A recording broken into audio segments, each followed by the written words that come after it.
Good morning, everyone, and Shabbat Shalom. The opening words of this week's Torah portion says, these are the children, the offspring of Noach. Noach was a righteous man. And only afterwards does it go on to tell us that he had 3 children, Shem, Cham, and Yafet. And the very first Rashi asked the question. It started by saying, these are the children of Noach. And then it goes on to say he was a righteous man before it tells us who his children are. Why does it interrupt the verse by saying he was a righteous man? And Rashi says the following, to teach us a lesson. And that is that the main offspring, children of a person are their good deeds. And therefore, before it tells us about his physical, biological children, it tells us he was a righteous man who performed many good deeds, because the good deeds of a person are their main children. And the question is, I can understand if you say your good deeds are also your offspring, your fruit of your womb, so to speak, your descendants, your generations that are performed. But why is it the main offspring of a person is their good deeds? And perhaps there's 2 answers to this question. First answer is that your physical children, you created in partnership with God. But your good deeds are your choices. And so they're your main children because you perform them on your own. And therefore you get full credit for them. Secondly, perhaps the answer is that when it comes to your children, you create them outside of you.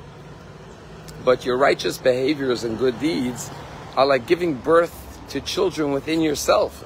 You're giving birth to your own self, your own potential, your own greatness. And therefore they're your main children. But I believe the Torah is teaching us a very, very powerful lesson by comparing your good deeds to your children. And here are 5 practical applications. The first one is, just like with your children, when you do something for your children, you do it with joy. It's never a burden because they're your children. You get pleasure from doing things for your children. That's the attitude you should have to good deeds. They are also your children. You should do it with joy and with pleasure. Second lesson is that just like when it comes to your children, you spare no effort and no expense to do things for your children, so too when it comes to good deeds, you should spare no effort and no expense. The third idea is that just like when you have children, you don't expect them to be perfect. You know your children are not going to be perfect before you give birth to them, but you still love them and you still want them. So too, we shouldn't have the attitude that if I can't do the mitzvah, the good deed perfectly, why bother doing it? Imperfect children are also your children, and you love them just as much. And therefore, do good deeds even if they're not going to come out perfectly well. The fourth lesson by comparing good deeds to children is that just like when you have a child, it's not one and done. I had the child and my responsibilities are over. I have to constantly nurture and raise and take care of that child. So too when we do good deeds, it's an ongoing process. It's not like I've done the deed. You have to have follow-up, continuation, involvement with the good deed to continue to see it flourish and succeed like your children. And finally, the last lesson, and that is just like when you have children, you look at them and you're proud, you have nachas from your beautiful children, gives you joy and pleasure and nachas. So too we should take the time to look at our good deeds and gain happiness and satisfaction and joy from the good deeds that we have performed. And just like your children are your greatest joy and nachas, and your highest priority in this world, so too our greatest assets, our greatest possessions, our greatest accomplishments, our greatest treasures are the good deeds we perform in this world. I heard a story once. There was a man in Jerusalem who was going through a financial crisis. He was very depressed. He decided to do the ultimate tragedy, which is commit suicide. So one day he decides, that's it, instead of going to work, I'm going to drive to a certain location, a building, and jump off and end my life. He kisses his wife goodbye. He leaves to go to work. Doesn't tell her what he plans on doing. As he's about to walk out the door, his wife says, on the way to work, do you mind stopping at our son's school? Their son was a high school boy. He learned in a boarding school like a yeshiva in Jerusalem. Just stop by and drop this off, some food he asked for, some things he needed. What's the father going to say? Of course, okay, I'll do it. Delay his plans by a few minutes, but okay.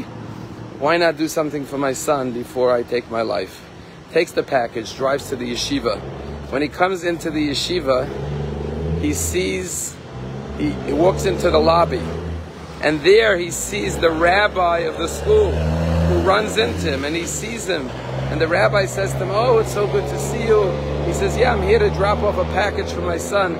He says, "I have to tell you, you have the most wonderful son. What a gem of a boy. So kind, so sweet, so intelligent. He learns so well. He behaves so well.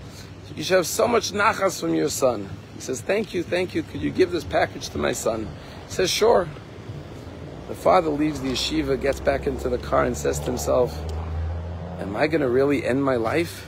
When I have such a beautiful child, such a wonderful young son, am I going to abandon him and leave him alone? Why am I focusing on my financial problems? I have the greatest wealth, the greatest treasure, beautiful children. Look at my child, what a joy and a pleasure and a delight he is. And look at the wonderful report I just got about him."